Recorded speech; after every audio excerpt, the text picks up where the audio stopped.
Bonjour à tous, je suis très heureux de vous retrouver. School TV Le Mag, 30 minutes consacrées à l'éducation et à l'école, bien sûr, vos enfants, à chaque fois initiative sur le plan local et ou national avec Alix Nguyen. Salut Alix. Salut Patrice. On y va pour le sommaire de cette nouvelle émission, de ce nouveau mag. L'excision, fléau mondial. Dans 3 jours, la planète se mobilise contre les mutilations génitales féminines. De quoi parle-t-on? Gros plan aujourd'hui sur l'association, l'ONG Orchidée Rouge qui accompagne ces femmes. Et ce sera dans un instant. L'excision pratiquée en Afrique, mais aussi en Europe, ça on le sait moins. Et la France ne fait, vous allez le voir, pas exception. Comment repérer les victimes? Quelle prise en charge? Comment se passe la reconstruction? On se pose toutes ces questions dans un instant. Il y aura une loupe avec Alix. Et je vous parle de la campagne de l'association Excision Parlons-en. Ça s'appelle Impatiente à l'aller, mutilée au retour. On y va pour l'expression orale. Et on est via Skype avec Marie-Claire Coulibaly. Bonjour Marie-Claire, merci d'être avec nous. Bonjour, merci de me donner la parole dans votre émission. Merci d'avoir accepté notre invitation. Vous êtes la directrice fondatrice de l'ONG Les Orchidées Rouges. Vous êtes également conférencière internationale et vous êtes aussi entrepreneuse. Quel retentissement, quel écho, que représente pour vous ce 6 février, cette journée internationale contre les mutilations, décidément, j'ai du mal à dire, mutilations génitales féminines? Pour moi, le 6 février représente une journée très importante puisqu'elle est internationale et cela permet de mettre l'excision au cœur des discussions et de visibiliser une cause qui est très invisibilisée et qui est assez tabou en France et partout dans le monde. Donc c'est très bien de commémorer le 6 février parce que c'est ce jour-là qu'on peut mobiliser des actrices et des acteurs qui ne se mobilisent pas les autres jours de l'année. J'en profite pour dire que le 6 février, c'est très bien, mais tous les jours de l'année doivent être des 6 février parce que tous les jours, des petites filles sont mutilées dans le monde, donc il ne faut pas attendre uniquement ce jour-là pour se sentir concerné ou pour agir contre les mutilations sexuelles féminines. Il ne faut pas non plus attendre que ce jour-là. Pour en parler, nous devons en parler tous les jours parce que ce fléau est très grave et il est répandu partout dans le monde. Marie-Claire, qu'est-ce qui vous a poussé à fonder en 2017 Orchidée Rouge? Alors, c'est mon histoire personnelle qui m'a poussée à fonder les Orchidées Rouges. Moi, j'ai été victime de mutilations sexuelles féminines à l'âge de 9 ans. Ça a eu des conséquences graves sur ma vie de femme adulte.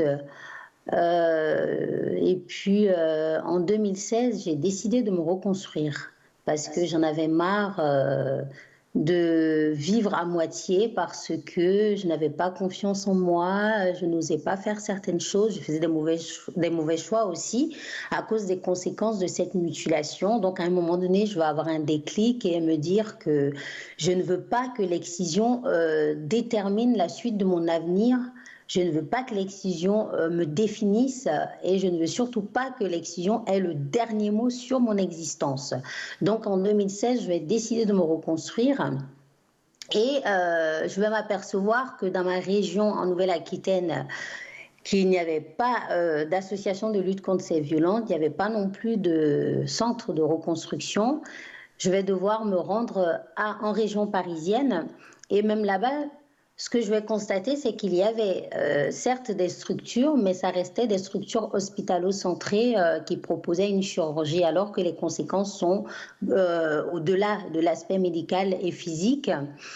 Donc, après avoir bénéficié de la chirurgie réparatrice en région parisienne, je vais décider rapidement de créer une association pour militer activement et contribuer à l'éradication de ces violences pour que ce que moi j'ai subi ne puisse pas arriver à d'autres petites filles, mais aussi pour proposer des solutions de reconstruction innovantes et globales qui vont au-delà de l'aspect chirurgical.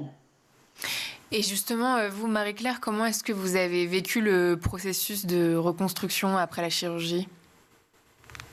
Comment j'ai vécu le processus? Alors, le processus de reconstruction, pour moi, c'était un peu compliqué. J'avais beaucoup d'inquiétudes en fait. J'avais beaucoup d'inquiétudes liées à cette chirurgie que j'allais avoir. Ce qui était dommage, c'était de ne pas avoir une association dans ma région où je pouvais me rendre pour discuter avec des femmes concernées par ce que j'avais subi, rencontrer des femmes avec lesquelles je pouvais parler de mes inquiétudes, de mes appréhensions, ou même rencontrer des femmes avec lesquelles je pouvais discuter, c'est-à-dire des femmes qui avaient été par exemple opérées avant moi. Ça a été compliqué. Il a fallu à chaque fois que je me rende à Paris pour pouvoir rencontrer des femmes dans le centre où j'ai été opérée pour pouvoir échanger, savoir comment elles ont vécu leur chirurgie ou l'après, la période post-opératoire. Donc le plus compliqué, ça a été vraiment ça, être un peu inquiète de ce que ça va donner, de la manière dont ça va se passer. Est-ce que je vais survivre aussi à cette chirurgie? Ça, il faut le savoir. Je me rappelle que la veille de mon opération, j'avais fait toute une liste de numéros de téléphone et de contacts en Côte d'Ivoire de ma famille la plus proche parce que j'étais hébergée chez une amie en région parisienne. Je lui ai dit, écoute, si je ne me réveille pas, au moins tu sais qui contacter pour dire qu'elle est partie pour se réparer, elle ne s'est pas réveillée. Voilà, donc c'était une période assez compliquée et puis bon, j'y suis allée quand même parce que je me suis dit de toute manière, je n'ai rien à perdre. Aujourd'hui, je vis à moitié, donc soit j'y vais et puis si ça se passe bien, je me réveille et puis je vis ma vie pleinement, ou soit ça se passe pas bien et c'est pas grave parce que de toute façon, je vis à moitié. Okay. Donc, je suis très contente de l'avoir fait parce que, comme je le dis souvent, le 6 décembre 2016, c'est ma deuxième date de naissance parce que ma vie a radicalement changé en tout point de vue. Donc, c'est l'une des meilleures décisions que j'ai prises dans ma vie. De combien de femmes parle-t-on dans le monde? Est-ce qu'on a des chiffres, Marie-Claire? Oui, on a des chiffres. Malheureusement, ils ont augmenté parce que jusqu'à l'année dernière, on était à 200 millions de femmes victimes d'excision selon l'UNICEF. Et depuis mars 2024, on est passé à 230 millions de femmes dans le monde. Donc, vous vous rendez compte, ça. C'est-à-dire qu'en 2023, on était encore à 200 millions de femmes victimes, 200 millions de femmes qui ont subi l'excision dans le monde. Et en mars 2024, selon l'UNICEF, nous sommes passés à 230 millions de femmes. Et il faut savoir qu'il y a 125 000 femmes concernées en France, 500 000 en Europe. Et pour en revenir à la France, parmi les filles de ces 125 000 femmes, 3 sur 10 risquent l'excision à leur tour lors des vacances scolaires dans le pays d'origine des parents. Donc, il est vraiment important d'agir ici aussi et de sensibiliser massivement. Et pour vous donner un autre chiffre aussi, il faut savoir que toutes les minutes, 6 petites filles sont excisées dans le monde. Et malheureusement, avec les chiffres que vous égrenez pendant notre émission, ce chiffre ne va faire qu'augmenter. Pour l'instant, c'est une petite fille toutes les 6 secondes, mais malheureusement, si on ne fait rien, si on ne s'occupe pas du problème à la source, et ça, vous allez nous en parler dans un instant, les chiffres ne vont faire qu'augmenter. Pour repréciser sur la France, parce que moi, quand j'ai préparé cette émission, j'étais surpris, pourtant j'avais déjà fait d'autres émissions sur l'excision, des chiffres concernant la France. C'est-à-dire qu'aujourd'hui, en France, des petites filles peuvent se faire exciser sur le territoire français? Alors, donc, pour en revenir sur les chiffres, c'est 6 petites filles toutes les minutes. Pardon. Et puis, concernant les petites filles, sur le territoire français, on a très peu d'informations sur le nombre d'excisions qui sont pratiquées sur le territoire. Nous, on a déjà eu quelques cas à Bordeaux, par exemple, mais c'est très rare. En général, c'est pendant les vacances scolaires, c'est-à-dire que les familles embarquent les petites filles pour les vacances scolaires dans le pays d'origine des parents et c'est là-bas que l'excision est pratiquée, soit avec la complicité des parents, soit sans la complicité des parents parce que les parents peuvent eux aussi être piégés par des membres de la famille ou des proches. On a toujours cette image de la femme, des femmes noires qui sont excisées, mais quand on regarde les chiffres de plus près, on se rend compte qu'il y a également des hispaniques, des européennes aussi. Oui, effectivement, c'est vrai qu'il y a cette idée reçue Beaucoup de personnes pensent que quand on parle d'excision, c'est uniquement l'Afrique subsaharienne et des femmes noires. Eh bien, ce n'est pas la réalité. Les femmes de toutes les couleurs de peau sont concernées. Il y a des femmes effectivement en Amérique latine, dans des pays comme la Colombie, le Pérou, le Venezuela ou le Panama. Il y a l'Europe aussi qui est concernée, hein. En Russie, par exemple, l'excision est pratiquée et ce ne sont pas des femmes noires, ce ne sont pas des immigrés, ce sont des peuples autochtones de la Russie. L'excision existe dans la diaspora occidentale aussi, puisque des peuples qui ont migré continuent à pratiquer l'excision en Occident. Il y a aussi des excisions en Asie, dans des pays comme l'Indonésie, comme la Malaisie, le Pakistan, l'Inde, la Thaïlande et bien d'autres pays. Au Moyen-Orient également, l'excision existe, en Irak, chez les Kurdes, et puis en Afrique, ce n'est pas que l'Afrique subsaharienne, il y a aussi l'Afrique du Nord. Il faut savoir d'ailleurs que l'origine, en tout cas à ce jour, d'après les chercheurs en sciences sociales, l'origine la plus ancienne est en Égypte, où plus de 80% des femmes sont excisées. Donc il est important ici de préciser que c'est un fléau qui touche l'humanité tout entière, donc on doit s'en occuper, on doit combattre ces violences qui sont des violences extrêmes pour les personnes qui en sont victimes. Mais c'est injustifiable, effectivement, c'est inqualifiable, encore une fois. Les gens qui pratiquent ces violences, elles sont faites au nom de quoi, ces violences ? Elles sont faites au nom de la culture et de la tradition. Voilà, c'est vraiment la culture et la tradition qui est mise en avant. C'est ce qui fait que c'est assez complexe de lutter contre ces violences parce que les populations s'identifient à travers ces pratiques. Elles se disent que leurs ancêtres ont pratiqué ces violences, donc elles doivent continuer à les pratiquer. Donc nous, dans notre démarche aux Orchidées Rouges, que ce soit ici ou en Côte d'Ivoire, c'est vraiment de venir questionner la pratique, ne pas juger les traditions, mais questionner la pratique. Pour le fait de ne pas juger, c'est très important aussi parce qu'il ne faut pas venir braquer les gens. Ce sont leurs traditions, c'est leur culture, ils s'identifient à travers cela, donc il faut le respect. Mais c'est venir questionner ce qui n'est jamais questionné en fait et ça donne des résultats. Parmi les raisons qui sont invoquées, il faut savoir qu'elles sont diverses et elles sont variées selon les zones géographiques, selon les communautés, les ethnies aussi. Mais en général, les raisons qui reviennent, c'est par exemple le fait de vouloir garantir la virginité des jeunes filles jusqu'à leur mariage et une fois mariées qu'elles restent fidèles à leur mari. Il y a aussi le fait que les gens pensent que l'excision permet à la femme d'être pure. Donc, ça va tellement loin qu'une femme qui n'est pas excisée, quand elle va cuisiner, par exemple, les gens ne voudront pas manger sa nourriture. Et même ses enfants, les gens ne voudront pas jouer avec leurs enfants, ni les côtoyer, ni même côtoyer la femme elle-même d'ailleurs. Et il y a des populations où on va vouloir que la mutilation soit quelque chose d'esthétique. Parce que pour eux, mutiler une femme, un sexe mutilé est plus esthétique qu'un sexe qui ne l'est pas. Il y a aussi les rites de passage à l'âge adulte où des femmes, des jeunes filles, pardon, vont devoir passer par cette mutilation et d'autres cérémonies. Ça représente en guise de rite de passage à l'âge adulte.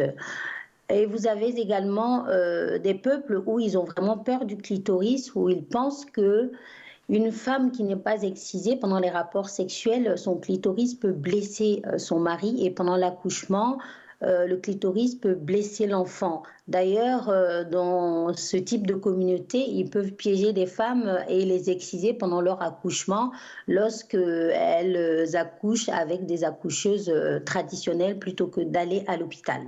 Donc les raisons sont vraiment diverses et variées, mais comme je dis souvent, moi, quelles que soient les raisons qui sont invoquées, ce qu'il faut retenir, c'est l'expression et la réaffirmation de la domination masculine sur les femmes.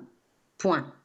Parce que toutes les raisons qui sont invoquées, si ce n'était pas pour contrôler le corps et la sexualité des femmes, si ce n'était pas pour réaffirmer la domination masculine sur elles, on ne le ferait pas à ce moment-là. Et il faut faire aussi pour les garçons. Non, pourquoi ce n'est pas fait Bon, après, il y aura un autre débat où on va me dire, mais on circoncie les garçons, pardon. Mais ce n'est pas comparable, ce n'est pas du tout la même pratique, ça n'a pas la même signification. En tout cas, ce que je veux dire ici... Ouais. Et ça n'a pas les mêmes conséquences. Voilà, ça n'a pas les mêmes conséquences, ça n'a pas la même signification, ça ne représente vraiment pas la même chose dans les communautés. Moi, je viens d'une communauté en Côte d'Ivoire, dans le Nord, où les garçons sont circoncis le 7e jour après leur naissance, mais c'est pas du tout fait de la même manière. C'est-à-dire qu'au contraire, c'est valorisant, c'est pour une raison, pour en faire vraiment un garçon et plein d'autres choses, alors que la fille, c'est pour vraiment contrôler son corps et sa sexualité et même sa vie. Là où j'ai grandi, je me rappelle que quand une jeune fille prenait de l'âge et qu'elle n'était pas encore excisée, j'entendais les vieilles femmes dire « il faut vite le couper avant qu'elle court derrière les garçons ». À l'époque, je ne comprenais pas ce que ça voulait dire, c'est plus tard que j'ai compris. Donc ça veut dire ce que ça veut dire, on veut contrôler le corps et la sexualité des femmes. Vous restez avec nous, c'est l'heure de la loupe, et la loupe c'est avec Alix.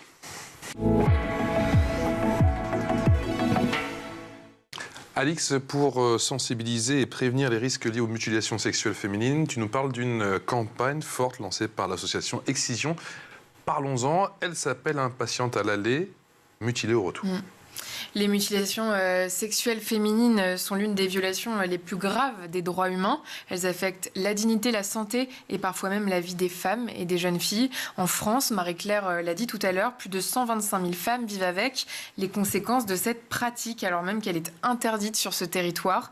Des jeunes filles restent exposées à ce risque lorsqu'elles se rendent à l'étranger où ces actes sont encore pratiqués. C'est ce qu'on disait aussi tout à l'heure. Afin de lutter contre cette réalité, une nouvelle campagne de sensibilisation a été lancée dans le cadre du plan interministériel pour l'égalité entre les femmes et les hommes. Cette campagne vise à alerter les familles et les professionnels avant les départs en vacances d'été, en les incitant à prendre conscience des dangers de l'excision.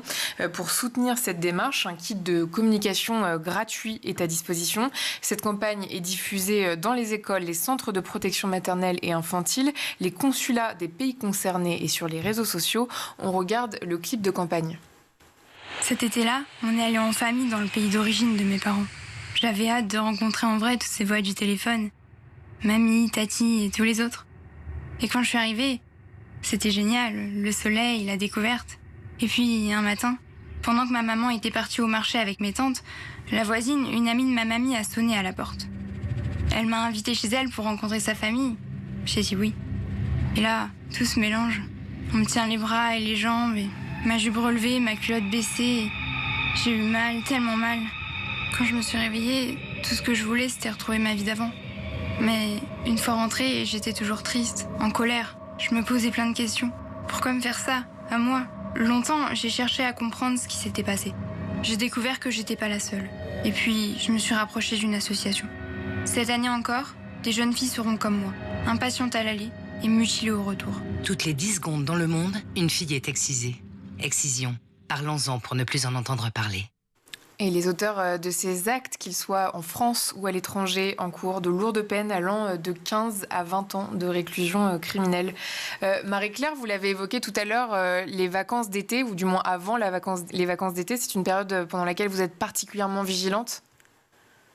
Oui. C'est une période où il faut avoir beaucoup de vigilance. Donc, aux Orchidées Rouges, nous sommes vraiment particulièrement vigilantes et vigilants parce que beaucoup de personnes pensent que le fait de ne pas être en France, on peut se permettre de mutiler les jeunes filles. Mais la loi française est très bien faite, c'est que même si c'est pratiqué à l'étranger, en revenant en France, si ça se sait, les parents vont devoir répondre de leurs actes.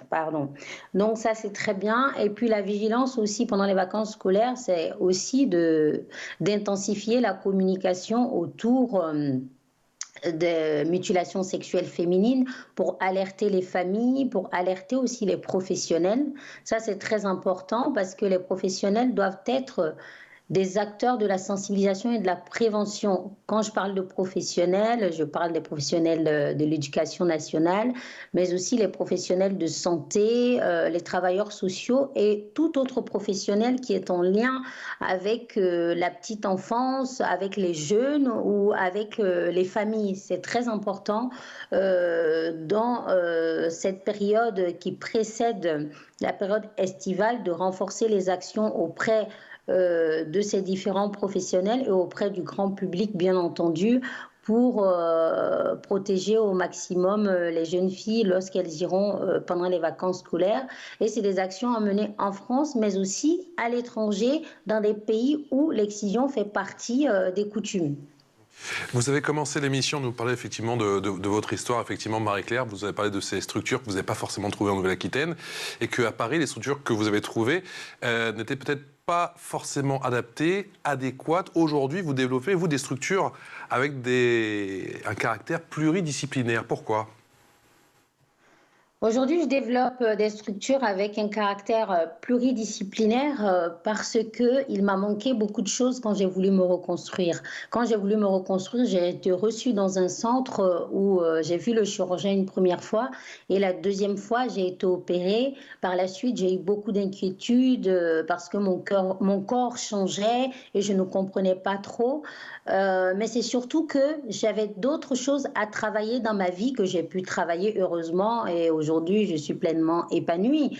Mais il faut savoir que les mutilations sexuelles féminines ont des conséquences au niveau de la santé psychologique, au niveau de la santé gynécologique, de la santé sexuelle, de la santé sociale, de la confiance en soi et de l'estime de soi. Donc c'est un travail de longue haleine qui doit être spécifique.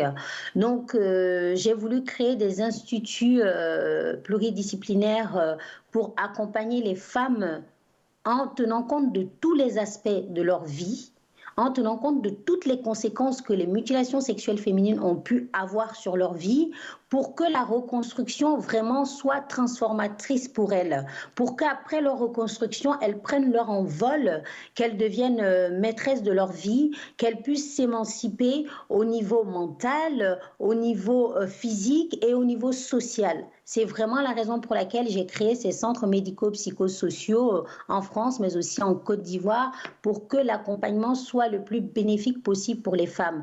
Nous, on recueille souvent des femmes qui sont opérées dans des centres sans accompagnement pluridisciplinaire, sans que les gens aient pris le temps de considérer leurs besoins. Ça, c'est important aussi pour moi de le dire. Dans les instituts des Orchidées Rouges, on parle des besoins des personnes pour pouvoir les accompagner. Donc, quand une personne est accompagnée sans qu'on tienne compte de ses besoins, des réalités qu'elle vit, eh bien, ça crée d'autres souffrances derrière, même si elle a une opération chirurgicale.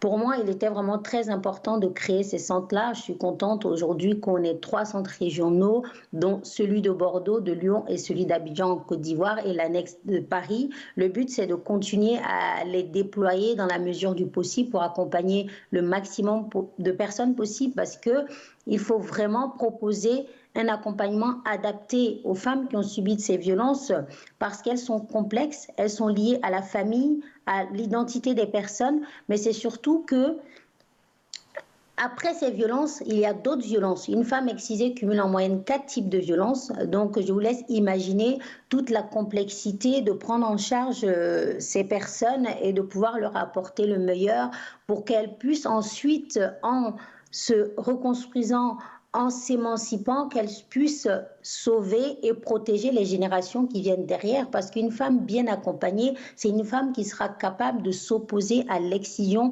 de ses enfants, de ses nièces ou des petites filles qui vont l'entourer. Des femmes fortes et courageuses, assurément. J'aimerais qu'on regarde, il nous reste encore quelques instants, un extrait de ce court-métrage. Marie-Claire Kakpotia, Moraldo et les Orchidées Rouges, des femmes libres. C'est produit par les élèves de seconde du lycée Nicolas Brémontier.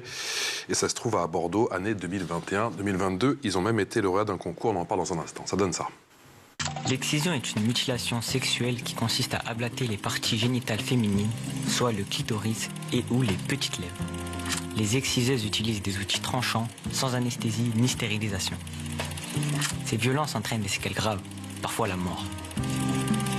Contrairement aux idées reçues, Cette pratique très ancienne n'est prescrite par aucune religion, mais elle permet de maintenir la domination masculine et de contrôler la sexualité des femmes. Même si l'excision est presque partout illégale, tous les continents sont concernés, en particulier l'Afrique. Chaque minute, 6 petites filles sont mutilées dans le monde. 200 millions de femmes en sont victimes, dont 125 000 en France et 8 000 en Nouvelle-Aquitaine.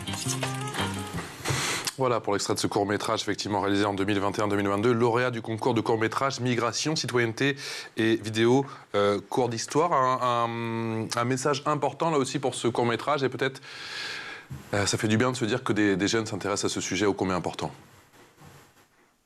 Ça fait beaucoup de bien. Je ne vous cache pas que quand j'ai été contactée par l'école, l'histoire elle est magnifique parce que ces jeunes, la plupart de ces jeunes n'avaient jamais entendu parler de l'excision et leur professeur qui avait vu un documentaire sur mon histoire sur France 5 décide de leur en parler et elle fait une diffusion d'un extrait et ils sont restés silencieux pendant quelques minutes.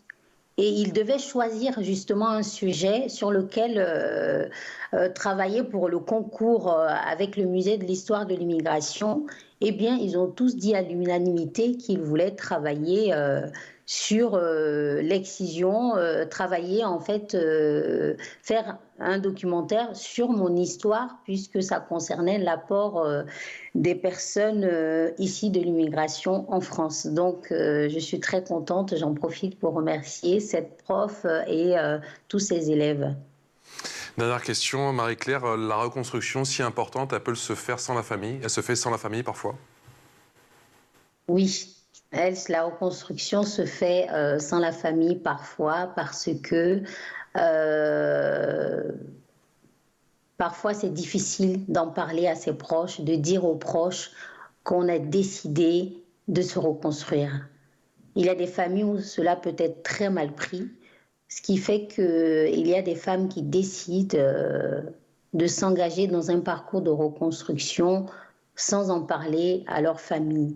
Ce n'est pas sans difficulté, d'où la nécessité d'adapter l'accompagnement, d'être là, de les soutenir et aussi de leur expliquer que leurs parents n'ont pas voulu leur faire du mal. C'est vrai que c'est douloureux, c'est une torture réellement, mais les parents eux-mêmes sont victimes d'une tradition et d'une coutume. Donc c'est important d'expliquer cela aux personnes et il faut travailler aussi sur le conflit de loyauté auxquelles les personnes peuvent être confrontées. Il y a des femmes et des filles qui peuvent être confrontées vraiment à un conflit de loyauté parce que, encore une fois, c'est un élément identitaire pour elles. Donc la question qui va se poser à elles, c'est comment je me reconstruis en continuant à faire partie de ma famille, de ma culture et de ma tradition. Donc nous, dans l'accompagnement qu'on va proposer, qui est sociothérapeutique, avec un volet aussi psychologique et qui est basé sur un aspect interculturel, c'est vraiment une démarche interculturelle,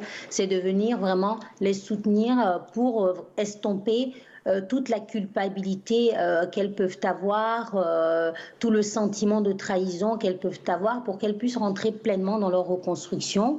Et puis un jour, si elles se sentent prêtes, elles pourront en parler à leur famille, ou si c'est vraiment impossible, parce qu'il y a des cas où on ne peut vraiment pas en parler à la famille, parce que sinon la famille va les rejeter, et bien à ce moment-là, elles n'en parlent pas du tout. Donc notre travail va être de faire en sorte qu'elles soient en paix avec leurs décisions et qu'elles puissent vivre librement, parce qu'il s'agit de leur vie, pas de la vie de la famille ni de la tradition.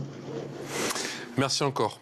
Merci encore Marie-Claire. Marie-Claire Coulibaly pour ce témoignage puissant, ce témoignage ô combien important. Vous n'hésitez pas, bien sûr, si vous souhaitez aider l'ONG Orchidée Rouge à vous rendre sur leur site internet. Un grand merci à vous, en espérant que la situation, bien évidemment, s'améliore, encore une fois, et je ne doute pas qu'avec votre travail, la situation s'améliore dans les prochains mois. Un grand merci à vous, Marie-Claire. Merci d'avoir témoigné pendant le MAG. Merci. Merci à vous. Merci de visibiliser cette cause. Au revoir. Merci à vous. Merci à vous. Alix, on se retrouve demain. À demain. Ciao.